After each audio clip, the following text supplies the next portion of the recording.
স্কুলের mid day মিলে এক মুঠো ভাত বেশি চেয়েছে খাবে বলে, তার জন্য তার মেরে কপাল ফাটিয়ে দিয়েছে। এটা হচ্ছে নদিয়া শান্তিপুরের কুতুবপুর জুনিয়র হাই স্কুলের। তোমরা দেখো, দেখলে বুঝতে পারবে। তোমরা আগে শুনে নাও। ও কি করেছে? ওটা ভাতই তো চেয়েছে। মিড ডে মিলটা করা কিসের জন্য? তাহলে ভাত চাওয়ার জন্যই তো মেরেছে।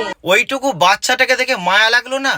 হ্যাঁ, হয়তো অনেক বাচ্চা খাবার নষ্ট করে ফেলে, কিন্তু তুমি যেহেতু দেখতে পাচ্ছ ও খেতে চাইছে, তাকে না দেওয়ার কি আছে?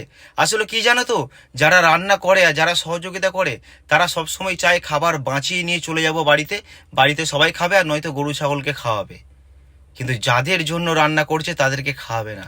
ওইটুকু বাচ্চা ক্লাস 5-এ পড়ে, তাকে দেখলে মায়া লাগবে। কারণ বহু গরিব মানুষের বাচ্চা আছে যারা দুমুঠো খাওয়ার জন্য ওই শুধুমাত্র স্কুল যায় মিড ডে মিলে খাবারটা পাওয়ার জন্য। একটু খোঁজ নিয়ে দেখো, অনেক এলাকা আছে গরিব মানুষের বাচ্চারা যায় শুধু মিড ডে মিলের একটু খাবার পাবো বলে, কারণ ওখানে একটু ভালো করে খেতে পাবে বলে। কিন্তু এখানে মেরে কপাল ফাটিয়ে দিল। বাহ, এই তো আমাদের পশ্চিমবঙ্গের শিক্ষা আর খাওয়া দাওয়ার ব্যবস্থা।